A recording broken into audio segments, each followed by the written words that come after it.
mainit na balita kahapon yung patungkol po sa mga palpak na flood control project diyan po mga kababayan sa Bulacan na binisita mismo ni PBBM. At ngayon yung contractor mga kababayan na nakakuha ng mga proyektong yan ay pinagpapaliwanag po ni Presidente kung saan napunta yung mga pondo at kung nasaan yung mga flood control project. At dito malalaman nyo rin yung aksidente mga kababayan na pagkabisto ng yaman ng mga diskaya kung saan talaga nang galing.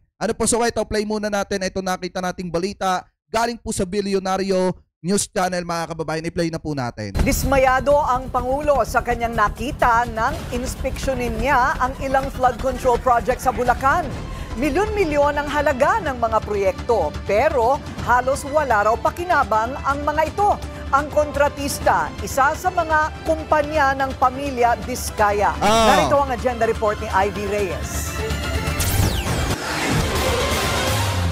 Isang gigil na Pangulo ang humarap sa media at binueltahan ng top 2 contractor sa maanumalyang flood control projects, ang St. Timothy Construction Corporation. Numero 1 ang lalawigan sa listahan na may mga pinakamaraming flood control projects. Sinong kumpanya ito? St. Timothy. St. Timothy ito. St. Timothy ang kontratista dito. Kaya titingnan natin, panangin, kailangan pasagutin natin kung bakit ganitong ginawa nila. Tama! Dapat pumunta sila. Kasi biruin yung mga kababayan yung paglobo ng asset, ng pera ng mga diskaya at yung pangungulekta nila ng mga mamahaling sasakyan, talagang masasabi natin mga kababayan pumula sa zero, walang-wala sila, tapos bigla silang yumaman ng ganon, talagang dun pa lang makikita nyo mga kababayan kung saan napunta di umano yung pera ng mamamayang Pilipino. Kasi nga naman kung wala talaga yung mga flood control, kung hindi po talaga nagawa ng maayos, tinipid, ibig sabihin mga kababayan, kumikbak sila dito ng napakalaking halaga ng pera. Diba, biruin nyo, ang dami na lang nasungkit na proyekto galing po sa gobyerno. Tapos pag binisita yung mga flood control project, yung iba wala, yung iba nakatiwangwang at nasira na dahil nga tinipid sa materyales, at yung iba talagang maliwanag na guni-guni lamang. Diba? So ngayon dapat talaga magpaliwanag itong mga diskaya mga kababayan patungkol po dyan sa mga flood control project na palpak at yung iba nga wala pa. Sa madalit salita, guni-guni. Anyway, ituloy pa natin. Pero ito pakita nila gano'ng kahirap ang buhay na binigay nila sa mga kababayan natin. Tinutukoy ng Pangulo ang 96.4 million peso project ng kumpanyang pag-aari ng pamilya Diskaya, isang river protection structure sa Bulusan, Bulacan. Nagpadala ng scuba divers sa Pangulo at napag-alaman na hindi well-maintained ang istruktura. Natatabunan na ng silt ang pader, hindi nakadikit ang mga sheet pile support at may mga puwang, kaya't mahuna ang protection structure. Sa isang sulat na natanggap ng Presidential Communications Office, inilahad ng isang residente mula Francis, Bulacan ang mga sirang dike sa kanilang lugar. Diba? Nai-report na raw ito pero wala pa ring aksyon hanggang ngayon. Ayon sa residente, umaabot ng shoutout kay Ma'am Chaichir. Thank you po sa panonood sa lahat ng Cereza Force. Mega love shoutout kay Ma'am Dolly Babes, kay Zoe. Ayan, kay kabayan ko, kapatid ko, mega love shoutout hanggang 4 na buwan bago humupa ang tubig baha sa kanilang lugar. This has been going on for years.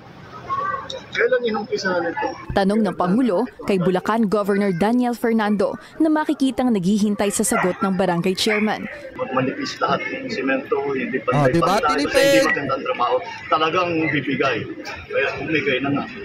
Kaya kailangan nila sabihin kung bakit ganito. What possible excuse do they have for not doing this? Hindi ko maisip. Dredging pala pa. Tapos, ito pa.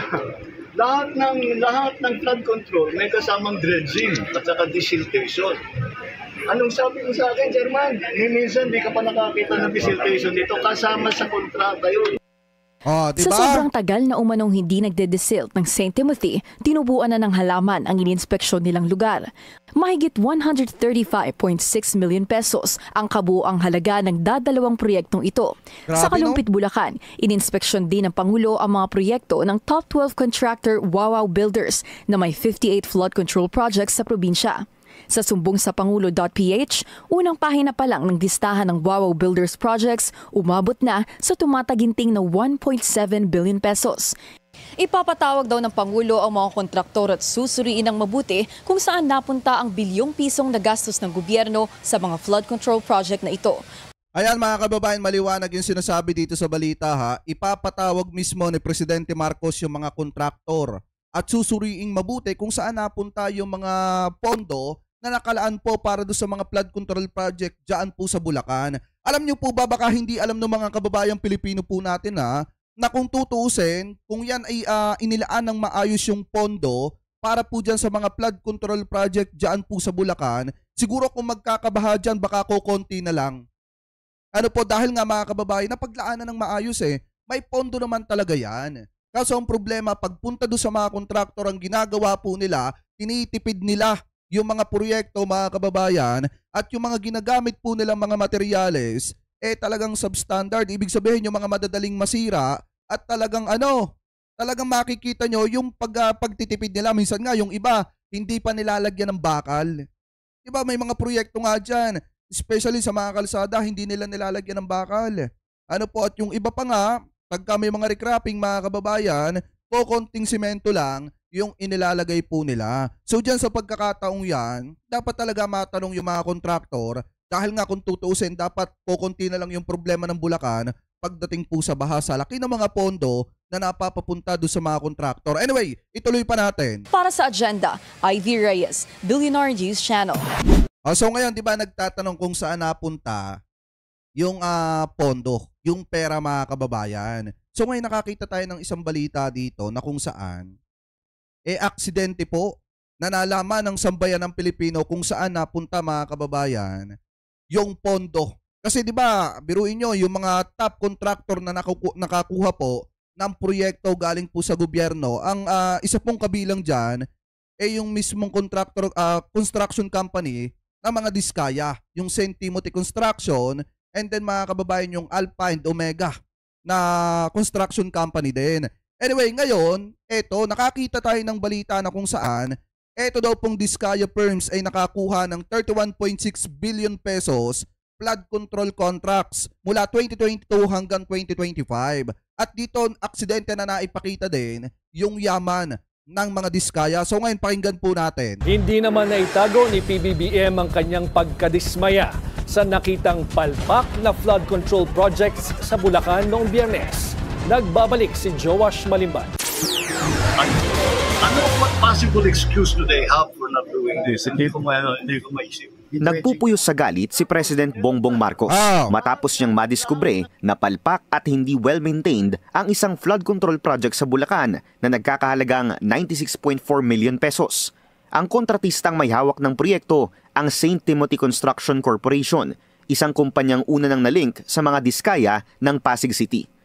Unang umingay ang pangalan ng mga Diskaya nang tumakbo si Sara Diskaya sa pagkaalkalde ng Pasig City. Hinamon niya ang incumbent mayor na si Vico Soto dahil sa mga umano'y paninira sa kanilang pangalan at kumpanyang St. Gerard Construction. At least napatunayan ngayon mga kababayan na hindi po paninira yung mga sinasabi ni Mayor Vico Soto. At least nalaman ng sambayan ng Pilipino ngayon na totoo pala yung sinasabi dati ni Mayor Vico Soto na may mga ganito palang klaseng gawain. Ito po mga Diskaya mga kababayan at yung kanilang mga construction company. So ngayon, yung simpatya ng mga kababayan Pilipino po natin kay Mayor Vico Soto, talagang nag-uumapaw dahil nga totoo yung mga sinabi ni Mayor Vico Soto at ito pala yung mga dahilan kung bakit nanggigigil itong si Mayor Vico Soto dito po sa mga Diskaya. Dahil nga, may mga nalalabag mga kababayan sa batas, especially yung mga kontrata na kinukuha po nila na kung saan talagang nakikita ngayon ng mga kababayang Pilipino natin yung naging resulta na hindi pala po maganda yung kanilang trabaho. Anyway, ituloy pa natin. Binalikan ng Billionaire News Channel ang aming naging panayam sa mag-asawang Sara at Curly Diskaya noong October 2024. Meron sa taas yung mga service cards ng mga... Ipinakita sa amin ng mag-asawa ang nasa 40 sa 100 koleksyon nila ng mga luxury at exclusive cars. Ang ibang brands nito, sila lang ang mayroon sa buong bansa. Kwento ng mga Diskaya, malayo na ang kanilang narating pagkatapos ng una silang makasungkit ng isang government project noong 2014. Mula doon sa hindi nyo alam sa pambayad ng tuition, walang pag... Pero inyo mga kababayan, kung titingnan nyo dito, 100 yung collection po nila ng mga mamahaling sasakyan. Diba? Ganyan katindi mga kababayan. Pamula sa wala, sa zero, aminado naman sila kung saan ang galing yung kauna-unahang yaman po nila. Yun ay nanggaling mga kababayan dun sa isang kontrata sa gobyerno na nasungkit po nila noong 2014, panahon pa ni Pinoy mga kababayan. So ngayon, naging tanyag sila na kontratista hanggang sa nakasungkit sila ng maraming proyekto sa panahon ni dating Pangulong Duterte. Ngayon lang sila nabiso buhat nung naupo yung administrasyon ni PBBM. Alam niyo yung nabiso? Nabuking. Na ganun pala yung gawain mga kababayan ng kanila mga construction company. Diba? So ngayon ituloy pa natin. Gatas ng mga bata. Ngayon pong 2024, magkano po yung asset na pinag-uusapan natin ng pamilya Diskaya? Hindi namin kinocompute pero yung mga ganun po. Parang kaparan ng title ng ano nyo, ng station nyo. Ng bilyonaryo nyo, tunnel nyo. Parang ganun lang din. So ibig sabihin mga kababayan, hindi lang sila milyonaryo. Bilyonaryo na po mga kababayan ng mga Diskaya.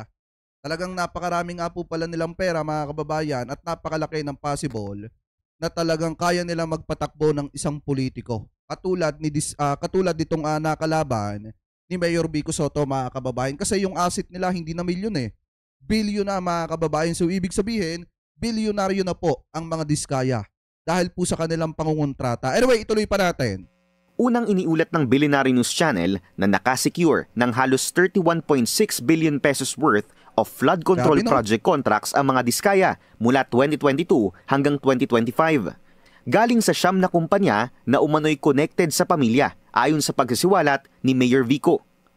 Dalawa sa siyam na kumpanyang ito kabilang sa top 15 most favored contractors ng DPWH, ang Alpha and Omega General Contractor and Development Corporation at ang St. Timothy Construction Corporation.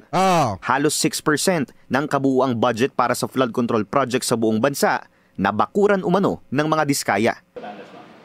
Sa pagsasaliksik ng BNC, natuklasan naming mula sa Administrasyong Aquino III hanggang Administrasyong Duterte, kabilang na sa top contractors ng DPWH ang St. Gerard Construction ng mga Diskaya. 2015. Diba mga kababayan? 2014 nakakuha sila ng kontrata. And then dumamay yung kanilang kontrata nung panahon ni dating Pangulong Duterte dahil sila yung mga nakasungkit ng proyekto mga kababayan galing po sa DPWH nung panahon ni Digong. So ibig sabihin, etong mga ito yung nanamasa ng build project ng Duterte administration. At ito po yung pinaka nakakuha ng napakaraming kontrata sa gobyerno. Yayaman talaga mga kababayan, ng sobrang yaman ang mga ito, lalo na at sila yung pangunahing kontratista ng mga proyekto galing po sa gobyerno. So ngayon ituloy pa natin. Nang masuspindi sila ng DPWH sa paglahok sa bidding ng mga government contract dahil sa umunoy spurious o ilang false declarations sa kanilang tax clearance. Yan, di ba? 2020 naman, nang ma-blacklist ang kumpanya sa loob ng isang taon dahil sa isang delayed construction ng isang school building sa Indang, Cavite. Mahiya naman kayo! Matatanda ang naging highlight ng State of the Nation address ni PBBM ang mga umano'y maanomalya na flood control projects. Maraming opisyal ang nagsiwalat ng korupsyon sa likod ng mga proyektong may kickback kapalit ng substandard na proyekto. Ilang beses sinubukan ng Billionaire News Channel na kunin ang pahayag ng mga Diskaya, pero tumanggi itong magbigay ng kanilang panig sa issue. Noong 2024 mga kababayan, malaya silang kumbaga masaya sila kapag nai-interview sila ng mga media. Pinapakita nila yung mga mararangya nila mga sasakyan, yung mga koleksyon nila mga kababayan na mga sasakyan. And then sinasabi nila yung total amount ng asset po nila na umaabot na ng bilyon. Ngayon, na nagkabukuhan sa mga ginagawa ng mga construction company, hindi na po magsalita, ayaw na magpa-interview at ayaw na magbigay ng mga paliwanag patungkol po sa mga katanungan ng mamamayang Pilipino, especially ng ating presidente kung saan napunta yung mga pondo, kung bakit ganun yung kinalabasan ng mga flood control project. So ibig sabihin mga kababayan, eto pong mga ito, talagang kung may iniiwasan, may itinatago. Ganun lamang po kasimple, pero hindi sila makakalusot kay presidente kasi nga, ipapatawag po sila ni PBBM at tatanungin sila kung saan napunta yung mga pondo na yan na nakalaan para sa mga flood control project dito po sa ating bansa. Biruin nyo kasi, kung tutuusin, napakalaking insulto po ang ginawa nila kay PBBM. Yung mga isinumiti po nilang listahan dun po sa nagdaang SONA ni PBBM noong 2024, talagang napakalaking insulto yan kasi sinabi nila na napakarami ng nagawang mga flood control project, pero nung umulan mga kababayan, doon nakita ng presidente ang mga guni-guni na mga flood control project na isinumite po sa kanya. Kasi nga kung matatandaan nyo, di ba, nasabi nga yan sa SONA ni PBBM noong 2024, kaso nga lang ang problema nung umulan mga kababayan, binaha po ang buong Kamaynilaan, ang karamihang lugar dyan po sa Kamaynilaan, at nakita natin yung malaking problema na naging dahilan pa nga para hanapin ng mga DDSet yung mga flood control. So ngayon, lahat ng yan mga kababayan ay inipo ng presidente, at yung mga kontratista, pag humarap sa presidente yan, talagang yung mga bilyon na kinita niyan, lalabas at lalabas yan.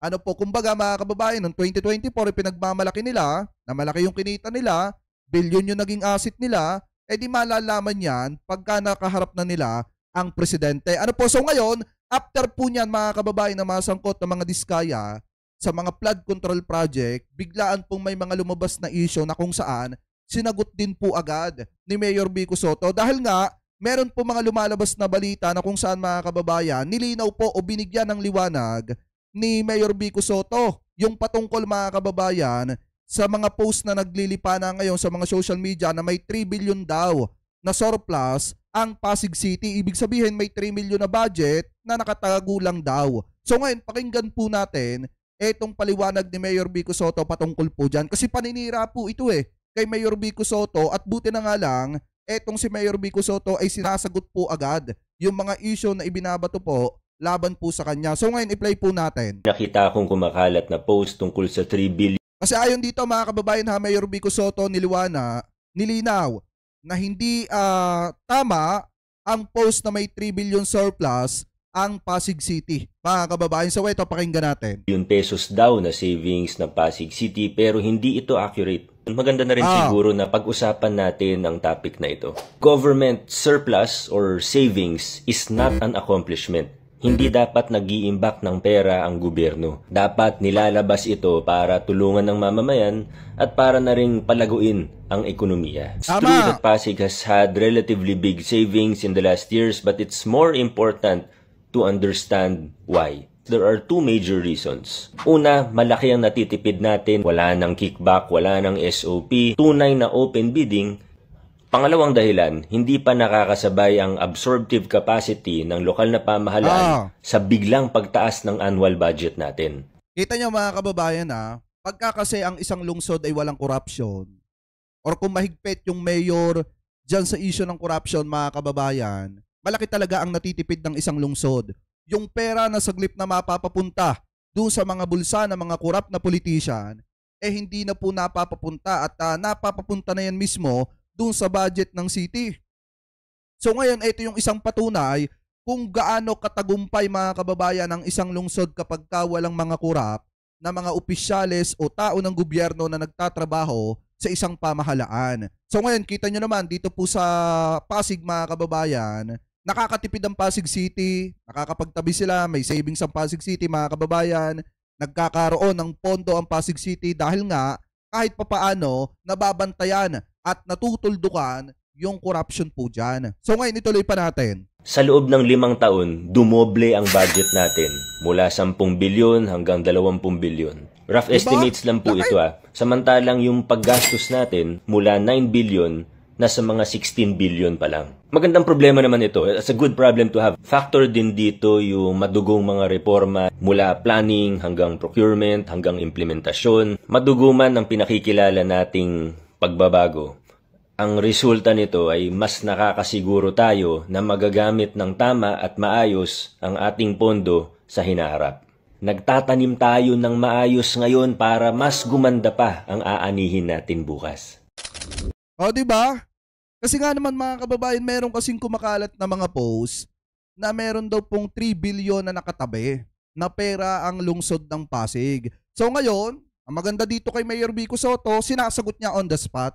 And then ipinapaliwanag niya mga kababayan kung bakit ang Pasig City ngayon nakakatipid ng malaking halaga ng pera dahil nga natutuldukan nila yung corruption mga kababayan dyan po sa Pasig. At ang maganda pa dyan, napaka-transparent mga kababayan, ni Mayor Vico Sotto at ipinapakita niya yung paglago ng lungsod ng Pasig at yung pagpigil po nila sa mga korupsyon. Ito po kasi yung magandang nagagawa mga kababayan kapag hindi po corrupt ang isang politician. Ito yung magandang nagagawa kapag mga kababayan nababantayan niya yung korupsyon na nangyayari sa kanilang lungsod. Biruin nyo, wala tayong nababalitaan na sa Pasig City nagbenta si Mayor Vico Sotto ng mga patrimonial property. Wala tayong nababalitaan na ganyan. Pero yung ekonomiya ng Pasig mga kababayan patuloy yung paglago. At yung mga proyekto ng Pasig mga kababayan, dire-diretso din. Walang nagiging aberya kasi nga nababantayan ni Mayor Vico Sotto yung possible na korupsyon na mangyayari dyan.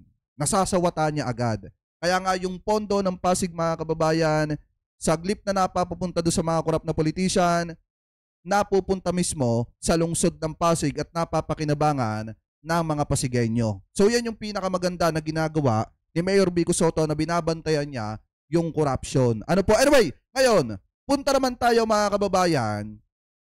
Dito naman po, sa isa pang topic natin na kung saan nakarating na daw kay dating Pangulong Duterte yung issue daw po ng mga flood control project na kung saan ay iniimbestigahan nga ngayon dahil mismong nabisto ni PBBM na yung iba talaga mga flood control project bukod sa tinipid, yung iba po mga guni-guni.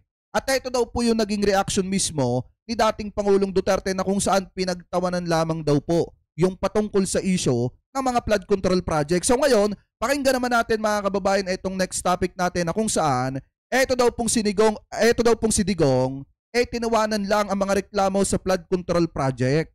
So ito, i-play po natin. Nakarating na kay Digong ang maraming reklamo ngayon sa flood control projects.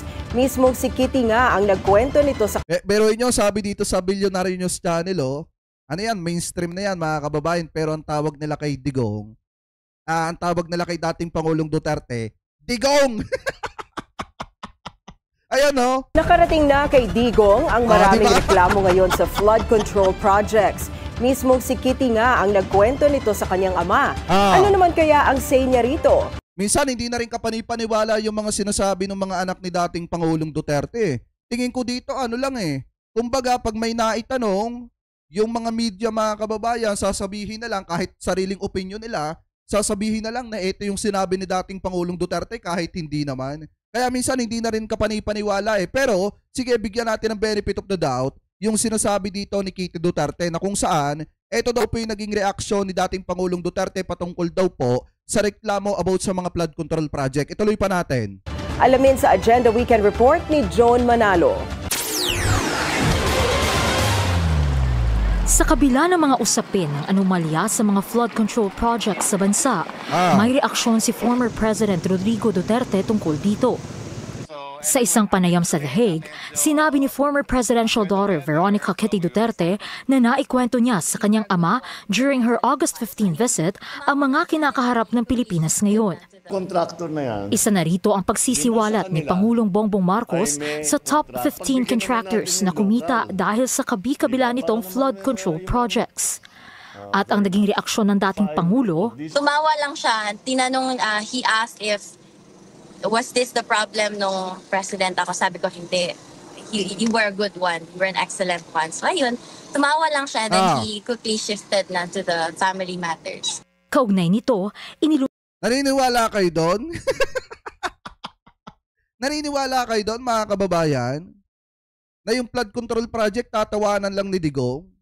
Di ba dapat may mga masasabi pa mga salita dyan itong si dating Pangulong Duterte about sa issue ng flood control project? Kasi nga di ba naging build project nga yung unang tinutukan ni dating Pangulong Duterte at kasama na dyan yung paglalaan nila sa panahon ni Digong sa mga flood control project mga kababayan.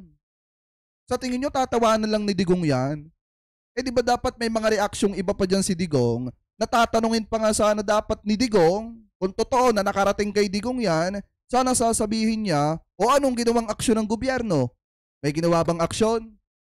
O may mga nalaman ba? May mga lumabas ba? Di ba dapat sasabihin ni Duterte yan Kaso ang problema mga kababayan, sabi ko nga po sa inyo kanina, minsan hindi na rin kapanipaniwala yung sinasabi nung mga anak ni Duterte na bumibisita kay Digong. Siguro ginagamit na lang yung issue mga kababayan na pagkakulong ni Duterte para sagutin na lang na nakabase sa mismong opinion po nila kung ano yung sinabi mga kababayan or pinapalabas nila na sinabi mismo ni dating Pangulong Duterte kahit wala namang sinabi. Ano po kasi biruin niyo mga kababayan, masasabi ba ni Kito Duterte yung about sa flood control project? Nakatutok ba siya sa mga nangyayaring issue dito sa Pilipinas? Diba? Anyway, ituloy pa natin. Lunsad ng palasyo ang sumbong sa Pangulo website nitong August 11, kung saan mahigit 1,000 na ang nagsumite ng reports simula sa unang araw nito hanggang August 13. Nakapagtala naman ng mahigit 84,000 views ang website during the same period. Samantala, hinanap din ni FPRRD ang common law wife na si Honolat Avancenia sa pagbisita ni Kitty sa The Hague. He was looking for my mother again. And kasi akala niya, he thought that I'm alone here. But I said, no, my mother's just waiting there because you know the situation already. Matatanda ang pinagbawalang bumisita si Avancenia kay FPRRD na nakakulong ngayon sa ICC headquarters due to alleged crimes against humanity. Kinumpirma rin ito ng Chief Legal Counsel ng dating Pangulo na si Nicholas Kaufman. Sa isang speech naman sa Filipino community sa Kuwait, sinabi... Eto pa mga kababayan Di ba sinabi ni Sara Duterte na fake news etong PCO at pinapalabas pa ng mga taga-suporta ni Sara Duterte na fake news si Atty. Clark Castro kahit wala namang sinabi about po sa pagbiyahe ni Sara papuntang Kuwait mga kababayan. So ngayon kung titingnan ninyo, eto na. Diba nung una pakipot pa etong si Sara Duterte at sinabi niya nga na fake news ang PCO. Ngayon, mga kababayan, yung mga salita ni Sara Duterte kinain din niya. Bakit? Nagpunta siya ng Kuwait Diba? Nasa Kuwait po siya mga kababayan at kung ano-ano yung mga pinagsasasabi dyan, laban na naman sa gobyerno. Ibig sabihin, si Sara Duterte ang isang malaking fake news. Dapat nga nagpa-public apology siya sa PCO at saka kay Atty. Clark Castro. Kasi biruin nyo, sinusubukan ni Sara Duterte na sirain nung nakaraang araw, eto pong PCO at etong si Atty. Clark Castro, pinalabas pa nila na fake news ang gobyerno. Totoo naman pala na babiyahe si Sara Duterte ng Kuwait. Diba? So ngayon ituloy pa natin. Ni Vice President Sara Duterte na bagamat pumayat ng husto ang dating Pangulo, tiwala pa rin naman siya na maaalagaan ito dahil may mga medical officer din naman sa ICC headquarters. Nakatakda ring bumisita ang bise kay FPRRD pagkatapos ng kanyang trip to Kuwait. Diba? Para sa Agenda Weekend, Joan... Nagtatrabaho pa ba to? Nagtatrabaho pa ba to mga kababayan? Hindi ba ito naaawa sa mamamayang Pilipino? Pinapasahuran ninyo? Tapos parang walang silbi? Diba? Pero inyo, tingnan nyo kung ano yung ginagawa niya. Pa-travel abroad na lang siya at pag uuwi siya ng Pilipinas, wala siyang ibang gagawin dito kung hindi manira ng manira sa gobyerno ni PBBM. After niya manira, babalik na naman siya mga kababayan ng ibang bansa at kung ano-ano na naman ang sasabihin niya laban po sa gobyerno ni PBBM tapos gusto magpresidente? Yan ba ang gawain ng isang presidente? Biruin nyo mag-travel lang tapos sinasahuran ng mamamayang Pilipino tapos sasabihin ng kanyang opisina na nagtatrabaho dito sa Pilipinas kahit wala sa Pilipinas? Diba? Kaya nga kung ako mga kababayan, sa mga kababayan po nating Pilipino, sana next time piliin nyo ng mabuti kung dapat pa bang suportahan yan pagdating po ng 2028 kasi kawawa po talaga ang Pilipinas at kawawa ang sambayan ng Pilipino kapag kaganyan po ang naging presidente dito po sa ating bansa. Hindi na nga nagtatrabaho, ang lakas pamanira sa gobyerno. Ano po, so ngayon, kung titingnan nyo mga kababayan, sa issue po ng flood control ayon kay Kito Duterte, tinawanan lamang daw po ni Digong mga kababayan at bukod pa po doon, hinanap daw ni Digong yung asawa niya na pinagbawalan na dumalaw dito po kay Digong. So ngayon, in my personal opinion, hindi ako naniniwala na naitanong ni Kito Duterte yan kay Digong yung about sa flood control. At nasabi ni Kitty yan kay dating Pangulong Duterte kasi nga naman, yung tingin natin dito kay Kito Duterte, hindi naman siya nakapokus sa kung ano yung nangyayaring issue dito po sa ating bansa. Siyempre, nakita nyo naman yung background ni Kito Duterte na puro pasarap buhay lang, painom-inom lang, at paparty-party lang. Yan yung malimit niyang gawin. Kaya hindi ako naniniwala na nakapokus yan sa issue ng flood control. At masasabi niya yan sa kanyang tatay. Ano po, so ngayon, mga kababayan, bukod po dyan, kung makikita ninyo, nagsalita din naman mga kababayan, ito pong gobernador ng Bulacan about po sa issue ng flood control project or mga palpak na flood control project mga kababayan dyan po sa Bulacan na kung saan hindi daw po gawa ng Bulacan LGU ayon daw po mismo mga kababayan kay Governor Dan Fernando kasi nga sila yung naghahanap kung saan napalagay yung mga flood control project at kung bakit mga kababayan ganon yung naging resulta ng flood control project na sinasabi nila na hindi po nila naramdaman tuwing umuulan. So ngayon ito, i-play po natin. Oo. Bukod doon sa mga... Opo, bukod doon, Gob, sa mga kaso na posible pong kaharapin ng mga responsabling kontratista kung mapatutunayan man, ay posible rin ho sila na ma-blacklist po ng pamahalaang panlalawigan at hindi na muling makahawak ng proyekto dyan ho sa Bulacan. Yes, kaya nga nagpalabas na ako ng executive order yes po. Na lahat ng mga project na gagawin sa Bulacan, actually dapat lang kasi na dadaan muna sa mga mata ko. Tama. Dadaan muna sa... Kasi siya yung ama ng lalawigan ng Bulacan Dapat kasi mga kababayan, ganun nga yung nangyayari. Dapat bago mga kababayan magkaroon ng proyekto dyan po sa Bulacan, dapat ipaalam muna sa LGU mga kababayan ng Bulacan para naman alam nila kung saan itatayo yung mga flood control project at alam nila mga kababayan kung ano yung nangyayari doon sa mga flood control project. Ano po ngayon, ituloy pa natin. Sa mga mata ko at nang makita namin. Yun lang yan. Actually, I already declared, created executive order. Tungkol dyan sa mga sinasabi ko na bago gumawa ng mga project, dadaan muna sa akin. Opo.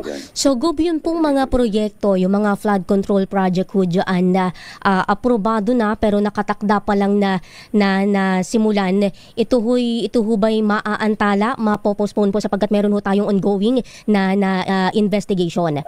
Actually, sa national government yan, di ba? Yung mga project na pero damo na sa akin. Pero palagay ko ngayon, kaya nga di ba inayos na ng kumbaga, I heard, pinloating ng Pangulo. Yung mga nandun ng mga matataas na opisyalis dyan sa DPWH. Dapat lang. Yes. Dapat lang. Ilan muna, ayusin nyo muna nila bago ito magsagawa ulit ng mga flood control na project. Kasi kinakailangan maging maayon. Kasi dapat magkaroon muna ng investigasyon mga kababayan. Ayusin muna yung problema sa issue ng mga flood control project, yung mga pondo na hindi pa nagagamit para po dun sa mga proyekto na pinapalabas ng iba mga kontraktor na nagamit na at nagawa na si flood control kahit wala pa naman, dapat po maipix muna yan bago simulan ulit yung mga susunod na mga project para po sa flood control. Para nang sa ganun mga kababayan, mabantayan na ng mga LGU, ng tao ng gobyerno, yung mga pondo na nakalaan para po sa mga flood control. At ang maganda rin dito, mabalasa yung mga nasa DPWH at mapalitan ng mga taong tapat sa kanilang tungkulin at tapat sa mamamayang Pilipino sa pinaghirapan ng taong bayan. So dapat maayos muna yung problema bago magsagawa ulit ng mga proyekto para na sa ganon hindi napupunta sa bulsa ng ibang mga kontratista yung pondo para sa mga flood control at iba pa mga proyekto ng gobyerno. Ano po? Anyway, ituloy pa natin. Hanggat hindi ito naayos, kinakailangan wag mo nang umpisahan. Pero ito sa panahon ngayon, kinakailangan madaliin nila. Tama. Madaliin and ang investigation talaga yan. And I suggest sa ating mahal na Pangulo na wag niyang ipag-ubaya ang investigation mismo sa kanyang mga tao. Dapat mga kababayan na mag-imbestiga dyan, ombudsman. Para sa akin na, in my personal opinion, dapat po ombudsman. At saka itong COA. Mga kababayan, kasi ang pinag-uusapan po dyan, pera ng gobyerno, pera ng mamamayang Pilipino, pera na galing sa kaba ng bayan ng pamahalaan. Ano po, kaya dapat ang mag-iimbestiga dyan hindi kongresista, hindi mga senator, kung hindi mga kababayan yung independent body na talagang may kakayanan na imbestigahan po yung issue ng flood control. Kasi sino ba naman ang uto-uto na iimbestigahan mo yung sarili mo? Di ba walang ganon mga kababayan? At sino ba naman ang uto-uto na papayag na yung mga taong mag-iimbestiga, yun yung mga taong pinaghihinalaan na kumuha ng pera ng mamamayang Pilipino na nakalaan para dyan po sa mga flood control project na yan. Kaya nga, ang dapat na mag-imbestiga po dyan, yung may independent body na may kakayanan po na imbestigahan yung issue ng flood control. Ano po ngayon, ituloy pa natin. Siya mismo maging head ng investigation. Dapat siya. Gob, gusto kong mahingi yung paliwanag mo doon sa sinabi mo, bakit dapat si Pangulong Bongbong Marcos ang mismong mag-head ng kanyang investigation at hindi dapat ipaubaya doon sa kanyang mga tao? Baka maluto ng chapsuy. Ayun. Diba? Tama. Baka magise. Hindi ba? Hindi ba? Ito nga, di ba, sinambit sa kanya, finish na, completed na. Yung pala, hindi naman pala. Kaya nga. Hindi ba? Minsan na siyang naloko. Hindi ba? Opo. Gob, curious. Kailangan siya mismo kasi baka mamaya magise. Di ba? Opo. Iyak yung mga kontratista dito at yung mga kasabwat sa gobyerno pagka si PBBM ang nag-imbestiga. Kasi biruin nyo mga kababayan, galit na ang presidente sa panahon pong ito ngayon. Kasi kung ikaw mga kababayan, sige ipalagay natin, sa normal na mga kababayan Pilipino po natin, kapag kayo ay niloko ng taong pinagkakatiwalaan ninyo, pagkakatiwalaan nyo pa ba? Siyempre hindi na. Ganun lamang po kasimple, hindi na. Kaya nga ang mas maganda dito talaga na mag-imbestiga ang presidente na po mismo at yung isang independent body na hindi kontrolado ng mga kongresista at mga senator. Kasi sa panahon pong ito ngayon mga kababayan, kapag ka nag-imbestiga yung mga senator or yung iba mga kongresista na may kinalaman po sa flood control, talagang possible na maluto po mga kababayan, yan pong investigasyon na yan. Kaya nga much better na ang manguna dyan ay ang presidente para malaman niya kung sino yung mga kasabwat dyan po sa isyong yan ng flood control. Ano po kung sino yung mga kasabwat ng mga kontratistang yan at kung saan napunta yung pera ng mamamayang Pilipino. Ano po ngayon, ituloy pa natin. Ako'y naku-curious lang po ako ang binabanggit po ninyo ang DPWH ang nangangasiwa ho sa mga proyektong ito at wala ho ditong ang ating pamahalaang panlalawigan. Pero bilang kayo ho ang ama ng lalawigan, Governor, hindi ho ba kasama ho dapat sa proseso yung kanilang abiso o pagpapaalam man lang sa inyong tanggapan na may gagawin ho ganitong proyekto ho sa inyong lalawigan? Yes, sir, hindi nga pinakita sa amin, hindi nga pinaalam sa akin lahat.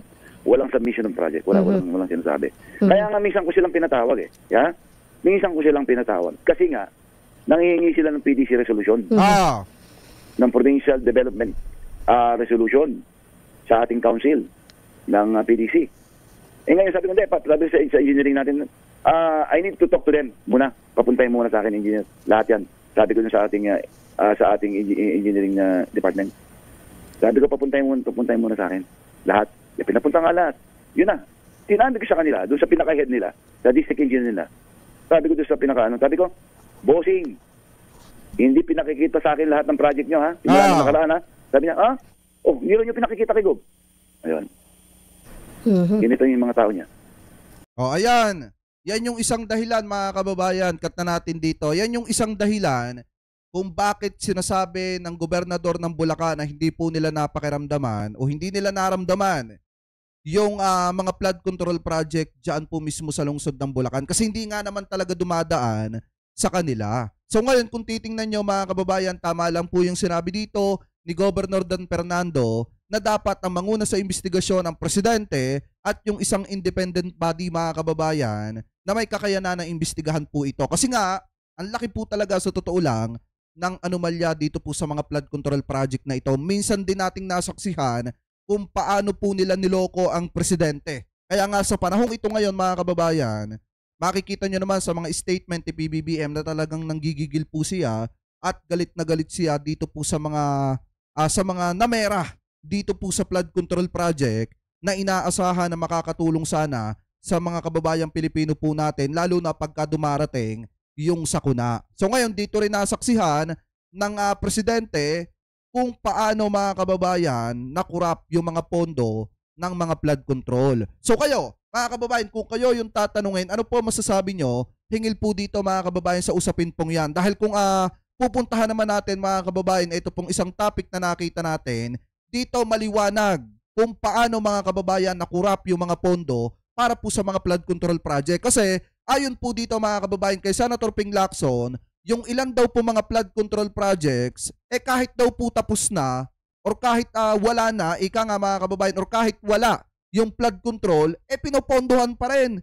Ibig sabihin, ang nangyari dito, ghost budget mga kababayan, ika nga. Kahit tapos na yung flood control, pinupondohan pa rin mga kababayan. Ganyan po inuto at niloko ang mamamayang Pilipino nitong mga mapang-abusong ito. Ano po, na walang ibang inisip kung hindi lang kumita ng pera kahit mahirapan yung ibang tao. So ngayon, ito, i-play po natin itong nakita nating balita ayon po sa News 5 Everywhere. Ayon daw po kay Senator Ping Lacson, ilang flood control project pinondohan pa rin kahit tapos na. So ito, i-play po natin. Klaseng modus ng korupsyon sa flood control project ang nadiskubre umano ni Senator Ping Lacson. Kung may ghost projects, meron din daw ghost budget.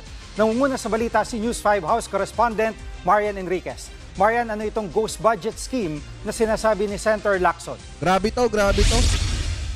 Jiggy, sa simpleng salita, ito yung mga proyektong natapos na pero pinupondohan pa rin. Diba? Ang masaklap pa, sabi nga ni Senator Lacson, minsan pa ulit-ulit ang pagpopondo kahit hindi naman nasira o nagalaw man lang ang proyekto. Tinawag niya itong reverse ghost budget scheme. Narito ang pahayag ni Senator Lacson. Kasi biruin nyo mga kababayan, halimbawa yung isang proyekto pinondohan ng 200 million, tapos na pala yung proyekto na yon, di yung 200 million na yon, susulohin lang nila.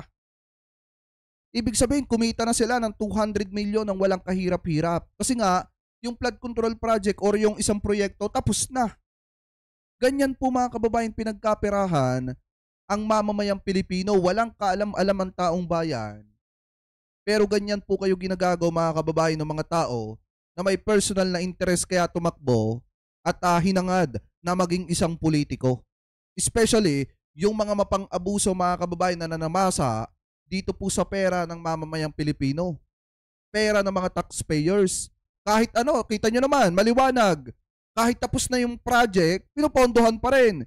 Ibig sabihin yung pondo na nakalaan doon, diretso sa bulsa nung mga taong talagang ang interest ay mangurap ng pera ng mamamayan. So ngayon, ituloy pa natin. Meron kami natuklasan na parang pabaliktad na ghost. Yung proyekto na andyan na, yari na, hindi naman nabago, pinondohan sa isang budget year, yung pa rin yung proyekto. Kasi yung iba kasi, alam mo, masyadong ganid na. No, lumusot na yung kanyang ghost project. Pinondohan sa susunod na taon, hindi pa rin ginawa. Ayon pa nga kay Senator Lacson, may mga lumapit na sa kanyang mga whistleblowers pero humihingi raw ang mga ito ng proteksyon bago magsalita. Ang Kamara naman magsasagawa rin ng investigasyon. Pero si Baguio City Mayor Benjamin Magalong dudang magtatagumpay ito lalo't may mga kongresista. Hindi, alam nyo kasi mga kababayan, ang problema dito kay Magalong, dapat ilabas na niya yung mga ebidensya niya. Yun ang pinakamaganda niyang gawin kasi lagi niya sinasabi na hindi magtatagumpay yung pamahalaan dito po sa investigasyon or dito sa posibleng investigasyon na gagawin ng pamahalaan ni PBBM. Kung meron naman pala siya mga kababayan possible na pwedeng itulong, bakit hindi na lamang po niya tukuyin yung mga tao na sinasabi niya mga kababayan na nasa likod ng pangungurap ng mga flood control? Diba yung mga taong namera dyan po sa flood control? O bakit hindi niya tumbukin? Bakit hindi niya ipakita yung mga ebidensya niya kung totoo na may ebidensya siya at may alam siya sa nangyayaring katiwalian diyan po sa flood control? Ang problema kasi mga kababayan dito kay Magalong, tulad nung 7-7 niya, diba, hindi naman hanggang sa huli, nabaon na lang sa limot. Wala naman siyang napatunayan doon. So ngayon mga kababayan, ang payo ko kay Mayor Magalong, much better tukuyin mo na lang yung mga taong sinasabi mo. Ipakita mo yung mga ebidensya mo kung matibay naman yan. Mismong yung mga tao na tinutukoy mo magsasabi na talagang involved sila dyan. Or kakabahan yung mga tao na tinutukoy mo. Kaso ang problema, kung puro laway lang yan, kung puro salita lang yan, mahirap pagkatiwalaan yan. Diba pa, alam nyo sa totoo lang ang tinutumbok dito ni Mayor Magalong, kung lalawakan nyo lang yung pangunawa ninyo mga kababayan, sa sinasabi niya, gusto niyang palabasin na mahina yung ginagawang hakbang ng presidente. Gusto niyang palabasin mga kababayan na hindi kayang imbestigahan ng presidente etong issue ng flood control. Kasi parang sardin yung galawan nito eh. Bakit ko nasabi? Meron ka naman pala maitutulong pero ayaw mo namang i-share. Diba? Ayaw mo namang pangalanan yung mga taong sinasabi mo. Di sa madalit salita, ayaw mo ding tumulong. Gusto mo lang mapag-usapan ka. Diba? So ngayon, ituloy pa natin. Isa rin aniyang sangkot sa anomalya. I just would like to be very candid. Just sagot ko dyan. Ayan, puro ganyan. I'm not Papogi. very optimistic. And I don't trust the way they're doing it. Kaya nga matagal eh. It requires a well-organized investigation. Hindi pwedeng kung sino-sino na. Kung hindi sanay sa investigation, naku, ma-overwhelm sila. Giit naman ng ilang leader ng Kamara, tungkulin pa rin nilang mag-imbestiga. Actually, marami na hong sinabi si Mayor Magalong na hindi masyadong maganda. No? Binanggit daw po niya na parang ang mga magpapatakbo po nito ay parang mga kriminal. This should be looked into by a third-party group. Pero dapat yung third party na yon meron ding expertise. Para walang politika, walang mali. Tama ito sinasabi ni Kuya Rani Shere. Sabi niya dito, DDS yang si Magalong. Di ba dati may accusation nga siya doon sa mga kongresista?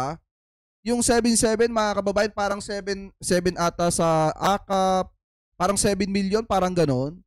7 million sa AKAP, 7 million sa AX, 7 million sa Tupad ata. Pakitama na lamang po ko kung ako po ay mali. And then nung tinatanong siya kung ano yung ebidensya niya, hanggang ngayon hindi pa niya nasasagot. Kaya nga mga kababayan, mahirap paniwalaan na itong sinasabi ni Mayor Magalong ngayon. Tingin ko dito, sumasakay lang to sa hype ng issue. Hindi siya. Inaasahan ngang gugulong na yung investigasyon ng Tri-Committee ng Kamara sa Setyembre. Ay hindi, sabi dito, biruin nyo ha. Ano yung sabi dito? Baka gusto magpresidente. Baka gusto magsenador sa 2028. Hindi. Ang gusto ni Magalong mga kababayan, magpresidente o vice-presidente, tapos yung katuwang niya daw, si Mayor Vico Soto. Yan muna ang latest dito sa Kamara. Balik sa'yo, Jiggy. Ayan, maliwanag ha mga kababayan. Ayon po dito kay Senator Ping Lacson, ang pinakamasaklap na nangyayari dito po sa issue ng flood control, kahit tapos na po yung proyekto, pinupondohan pa rin. Ibig sabihin, paulit-ulit na ginagawa, uto-uto yung mga mamamayang Pilipino. Yan yung pinakamasaklap sa totoo lang na nangyayari dito po sa bansa nating ito. Buti na nga lang, ang nakaupo po ngayon ay si PBBM. Nung panahon ni dating Pangulong Duterte, alam niyo po ba mga kababayan, malimit din po mapag-usapan yung issue ng flood control na yan. Kaso nga lang hindi napapagpukusan kasi nga yung iba mga kaalyado ni dating Pangulong Duterte, siguro na namasa din dyan po sa mga flood control na yan, kaya wala na silang pakialam dyan. Ang mahalaga lang sa kanila, matapos ng mabilis yung mga proyekto, yung mga build project. Kaya ang ending ngayon, kung makikita nyo naman, yung mga tulay bumabagsak, yung mga flood control na dapat sa panahon ni PBBM, nire-renovate na lang yung iba or pinapatibay yung iba. Ngayon, sa panahon ni PBBM, kung makikita nyo, ngayon natututukan ng ayos yung mga flood control at naiimbestigahan yung mga namera dyan. Kasi nga sa panahon ni Digong, wala naman talagang pakialam si Digong dyan. Ang gusto lang ni Digong, may matapos na proyekto, may ma-flex. At pagkatapos i-flex, yun na yun. Diba, hindi na tinitingnan kung matibay ba yan, kung mapapakinabangan ba yan ng pamatagalan ng mga kababayang Pilipino po natin, wala nang pakialam dyan. Si Duterte, ang gusto niya, may ma-flex lang at may maipagmalaki na legasiya niya kahit palpak naman yung iba. So ngayon, kung titingnan nyo, yan po yung mga patunay na talagang may namera ng matindi sa mga flood control.